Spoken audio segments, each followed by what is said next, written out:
interesting phrase he used there. We've come through a sticky patch, and no question, they have had a very good week. Back-to-back wins over Tottenham, and of course at the home of the champions as well. And also, when he was talking about potential players coming to Manchester United, he maintains we are still the biggest and the best club in the world. No matter where we are in the table, players will want to come here. Looking at me. It's a bit, to a degree, there's a bit of sales pitch there. But does Manchester United still have the lure that it has always had? I think it still has a tremendous lure, even though they've struggled recently. Yeah, because of the support worldwide, the ability to pay the wages, which is ultimately the key. Players will take a risk on Champions League if the club's trying to move forward and is as big as Manchester United. So I think it does. I still think, of course, it's even easier to get the best named players in the world to United if they were more successful than they are. That's obvious. But I don't think their problems of the last year or two will stop them being able to sign the best players. Now, the problem is with signing the best players is who you're competing with. So, you know, they're talking about the money again. And if you're a player who's top of the tree, why take the gamble if City are in for you or Liverpool are in for you when they're in the Champions League? Well, that's down to the individual and down to the sales pitch of Ole Gunnar Solskjaer. Do you think you get the best out of the players when you know they've come more for the money? If there was another option of a club in a better state in terms of the playing, what's going on the pitch, Champions League football, but isn't going to pay you as much, and then they're going to pay the money, Manchester United. I think that's a dangerous territory you enter into there, because so many times you see that not work out. Yeah. You know, because it becomes more of a financial deal, which I don't think is ever the best basis to start. Well, Sanchez was an example of that, wasn't correct. it? Yeah. There's been a few. And I was surprised that didn't work out, but maybe there's some substance in what you're saying there. I think United's policy in the summer was good.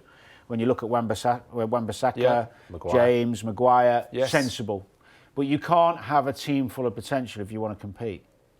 So this signing needs to be in the midst of the peak of their career. Well, January is a tough market to deal in. It is, and yeah, to deal in who's anyway, because available? nobody lets their best players go in January No. unless there's a contract situation. If you had to identify the most important position that Manchester United needs somebody, what would it be? What do they need more than anything else for your money? I feel it's a centre forward. I think they've got a brilliant front three, but I think a club like that needs more. Yeah. And it needs maybe a slightly different option, because than James, Martial or Rashford. Correct, because they're both, all three of them are pacey players. They've all got a lot of pace. They can run in behind. They've got the footwork, the skills. You almost need that player sometimes, I think, that will just link it up, back to goal, maybe a bit more of a physical presence, an aerial presence possibly, I think would really help them in the Premier League. And I just think there's matches, i.e. Sheffield United, those type of games where they'd really benefit from that type of presence on the pitch. Finding one though, isn't it? As you were saying, that reminded me of when Tottenham brought Llorente in. It was almost that type of move. Yes. Yeah. I'm not saying... I mean, you mentioned Jimenez at Wolves. Wolves fans won't like it, but I really like him. He's a quality player. I know he's that type you're talking about. Absolutely. I mean, I agree. Centre forward's very important, and also I mean, Rashford can play centre forward, but if Rashford was injured or James was injured, Martial could play wide if they had another striker in. There's going to be a lot of games. This notion where, well, how can you split that front three up? They're not going to be fit every week. No. So, and if you get maybe there's a loan market where you can wait till the summer to get the target you want. I still think, and I've banged on about this a lot, the back five, if they're all fit, is good. Wan-Bissaka, Lindelof, Maguire, Shaw and De Gea. I don't think they've ever properly replaced Carrick. Matic was temporary. Matic come in and did a temporary job for Mourinho, but he hasn't got Carrick's ability with his passing. And it's clearly out of favour with the manager. Yeah, because he's nearing the end. But there's not many Carricks about. There's not many about. No. The best example was when they played PSG at Old Trafford last year when Verratti ran the show. Someone who can dictate the tempo. Now, I like McTominay. I think he's a hell of a player, and I think he's number one choice at the moment. I don't think Pogba can do the job that Carrick did. If Pogba's going to come back in the team, he'll have to come back in where Lingard is. Can McTominay do more of a job that Carrick did?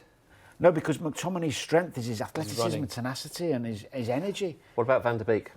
Can he come in? No, he's a good player, but he's more like he's like McTominay. He wants to go. Now Fred is doing the best he can in terms of he's defensive minded. He gets stuck in. He tracks runners. He's tenacious in the tackle, but he's not got the creativity to do. So, where do you find someone who can do that? Declan Rice. Just going to say Declan Rice. Declan Rice. Or is it too soon for Rice? Too soon for me, but yeah, that type. But Declan, I'm on about what Declan Rice does, but with Shelvey's passing. Some player then. Yeah. Yeah. But man, you're talking about in January. No, but you're talking about a long-term vision here. So if you can't get him in January, but I'm saying Manchester United Football Club, Scholesy, Keane, Carrick, that when you go down the years, of course, someone who can. Liverpool signed Fabinho. It took him a while, but he's doing really well. And bad injury, I know, but he's done really well for Liverpool. And big. Have you got a name for us? No. Okay, excellent. But I'm not ahead of recruitment of Manchester United Football Club. They should have had one when Carrick stopped. Yeah, quickly, Matt. You described an experienced forward, slightly different to what they've got at Manchester United. On that basis, would you rule out a move for Haaland?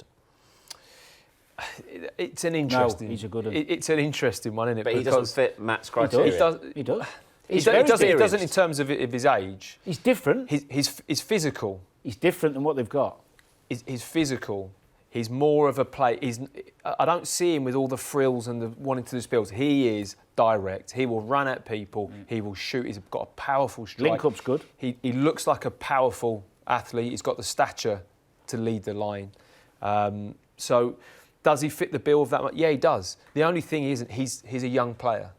So do they need another young player? Was he 19, 20? Yeah. Another young boy. Is another young player to throw into the mix? That for me at the moment for that club is the only thing that's a negative for him. With Ole in charge. Just before the break, we were talking about who Manchester United should target. One of the names that has been mentioned in dispatches is Leicester City's James Maddison. Danny, Brendan Rodgers has committed his future to Leicester City. Yep. Does that have an effect on players at the club who are coveted elsewhere? Yeah, of course, to a degree it does, because you want stability. You like a manager who likes you get on with. You build a relationship and a rapport as an individual and as a team. So, yeah, of course, that helps your thinking. But if you're talking about Maddison in isolation, if United come in and offer a massive amount of money for him, and if you look at the way they played at City, where could he play? He could play where Lingard played, as the 10, if you like. He's a bit different than Lingard. He manipulates the ball. But Maddison scores goals and makes goals. Now, defensively, he's got a bit of work to do if he's going to play in a midfield three, especially when you're playing against top opposition. But in an attacking sense, he's as good as there is. He's technically brilliant, great on free kicks, great at through balls. So is he a United type of player? Yes. Would they be able to get him out of Leicester at this point when they're pushing for it? I don't think. I think they'd have to wait for the summer. But going back to your point about Brendan, yes, the stability's there, and yes, you want a good relationship with the manager, but you also want to be the best you can be in your career. And actually, that means testing yourself. And if one of the big boys comes calling, and United is one of the big ones, you don't say no, even if you're at Leicester. And that might be not nice to hear for Leicester fans, but United don't come very often. But right now, Leicester City. That's what I said. Summer. Right now, Yeah, Leicester City is sat second in the table. Yeah. Are you testing yourself more at Manchester United at the moment than what he would? That for me is the question, because I agree with what you're saying. I think as a player, you want to challenge yourself and push yourself to the limit. Yeah. Absolutely no doubt. And you'd have to say at Leicester, it's an exciting time, isn't it? Yep. They're being pushed to the limit week. There's a buzz about them. They're now in a 8 games on the spin. They've just won. New club record. They're absolutely now in a moment where they're challenging for a title. Now, that might be a loose term because Liverpool at the moment are so superior. Yep. But they're the next closest, and they're on a winning run, like you mentioned, that's 8. never been known. Yeah, and they're probably going to be, even if he thinks we won't win, it'll be Champions League next year. Totally. But it's hard to know your own worth when you're a footballer sometimes. Maddison is special, and he's not going to become more special staying there. You say it's hard to know your own worth, isn't it? Yeah, when you're in isn't it quite difficult though? Because often when you have, depending who is surrounding you, you're often told you're fantastic, you're amazing. If anything, couldn't it be? I'm not saying James Maddison in particular, who seems a really grounded guy, people tell you you're brilliant all the time, and you think you can do it at the top level all the time. So is that really a problem, not knowing your worth? Well, I just mean in terms of choosing the right time or understanding that you can go and make an impact at a club. So what I'm saying is for Maddison, he might be the type of lad who thinks I can go United and turn into a Champions League team. Has he got more chance of playing for England if he goes to Manchester United? That's a question he'd be asking himself. I think he can't do much more to get in that England team. Well, that's what I'm saying. So in terms of bettering himself in that aspect, is playing for sometimes players, it used to be, you got that move to the Manchester United, your chances of playing for the national team would increase. Doesn't seem to be the case as much now, and I think... Do you know what, Matt? Sorry, I think actually we're overcomplicating it. The thought process, I think, of footballers at that level, at that age, playing like he is, free, brilliant, expressing himself in the best league in the world at Leicester, if United come or Liverpool come, he's going to want to go. And that's not disrespect to Leicester and what they're doing and the project and how well they're playing under Brendan. It's Manchester United, it's Liverpool, it's who are further down the table. But you can't change history. You can't change worldwide support. You can't change 75,000 every week in the stadium. You can't mention Liverpool, Manchester United as the same at the moment. Yeah, this isn't... You can in terms of stature of club. Yeah, that won't change. But is that historic? When did that... If it's historic... So what you're saying is... I think what you're saying is, would Maddison think about United as going, well, we're above them in the league. They're not doing very well. I don't think he goes down that train of thought. I think he thinks Man U. United. It's not even just James Maddison, because we've just seen exactly the same thing with the manager, Brendan Rodgers. What have we seen? Who's committed his future to Leicester City. Talking him going to plenty of other clubs. Well, no, Arsenal won. Okay. And Arsenal aren't Man United. Don't get that in the same. Yeah, but it's the same argument. Well, history, bigger club, the whole thing. It's exactly the same argument. Arsenal can't fill the stadium. How are you comparing them to 72,000 packed every week at United? It's exactly... Arsenal can't fill a stadium. They've got a squad full of players. It'd probably take 3 years to overturn that. United have got some great young talent, and they've got a nucleus of a team that's got half a chance. It's completely different. And Man United but Manchester United are further along the path of losing a great in terms Arsenal, of a manager. Yeah. So they're 4 or 5 years of disaster ahead of Arsenal. Arsenal might have to go further to that place before they get anywhere near the other side of where United now look to be heading. And it's not even James Maddison in isolation, you know. No, but we are talking about Leicester. Soyuncu, they're talking about giving him a new deal as well. But it's the whole thought process for any player at Leicester City right now who's on a really good thing. The team are buzzing. All the things you're saying, you're still saying if a big club comes in. I said Man U, Liverpool. Just those two. Are they the only two big clubs in the... No, you've got City, Chelsea, Spurs, Arsenal in terms of bigger clubs than Leicester. But for me, in terms of the way Maddison speaks, I think Beckham was his favourite player, wasn't he? But when you're looking at the two biggest clubs worldwide, and I'm talking about stature and the way players perceive clubs, it's English. Yeah, so who are you saying then are bigger clubs than Leicester? So you're saying United, Liverpool, Arsenal, Chelsea, Tottenham. Yeah. You've named half the league. Yeah. No, I've not. I've named the normal top 5. Leicester are breaking into Six. that. Six. Hold on. Leicester are in the infancy of their journey, and they're doing brilliantly. You know, their stadium's packed every week. The fans are buzzing. The team's buzzing. Brendan's doing brilliantly. Big investment in the training ground. Yeah. So they might get there, and then we can talk about them being. Tottenham played in the Champions League final last year. Liverpool have been in it twice. United have won how many leagues in the last 20 years? They've won... Yep. I mean, Leicester have won a Premier League within the last 5 years. Yeah. And but let's get it in perspective. I'm just trying to look at it from Maddison's... They've won more recently than Arsenal. You cannot tell me that there's a young English footballer playing at Leicester, no matter how well they're doing, who will turn down United when they come. Not going to happen. I think he definitely seems the personality that will want that. If United, will want a Manchester Man United come in for James Maddison and pay enough, he's gone. So all that fluff we've just talked about, forget it. United are big enough, and I'm not a United fan. We know this. United still has the draw to play at their Old Trafford Theatre of Dreams every week for James Maddison, rather than playing at Leicester every week. Irrelevant league position. He's gone. So if United finish 7th in the table, and they run Liverpool relatively close, Yeah. it's a better move to go to Manchester United. If Maddison's confident enough in his own ability, he'll think he'll get United in the Champions League the next year. One player on his own. No, because they'll sign more, won't they?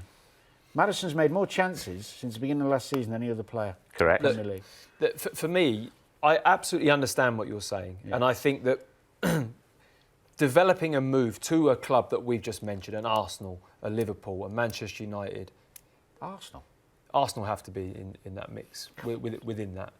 Then it is what you are striving for as an individual. It is there. That's what you're going for. Yeah. To be able to be around that type of club, mixing with those type of players in the cup competitions, in the leagues, best leagues in the world. That's what you want. Now, Leicester are starting to look like a club and a team that are capable of challenging that. They're showing that at the moment. Are they ever going to have the stature and the aura and the history of those? But they're having a good. You can't change the history. Yeah, but you can only change the future. But you can build your own history. You can, but Jeff, they've had half a good season now, Leicester, since the title, which is now under Brendan, doing brilliantly, right? This time next season, they could be mid-table, and he could have a knee injury, Maddison, and he's turned United down. Manchester United could be. There's no guarantee where they'll be. But he's still playing at one of the biggest clubs in the world. One thing. On treble his money. One thing you're overlooking here as well. Leicester City, since the tragedy, has a new chairman, effectively a new owner, who really wants to step up and invest in that club. He may well be saying, "Hey, all you boys signing contracts, forget it. I don't care what they're coming with. You're not going anywhere." Doesn't work that way. No. I don't think. I think it's very difficult to take that stance as an owner. You can't. Because it's only it's going to breed a poisonous atmosphere eventually, and it'll become toxic. You can't be that hard line with it. Now, I think you can do your best, negotiate, rationalise, coax, all the rest of it. Offer the right amount of like say money that would match anything that you could earn at Manchester United, Liverpool.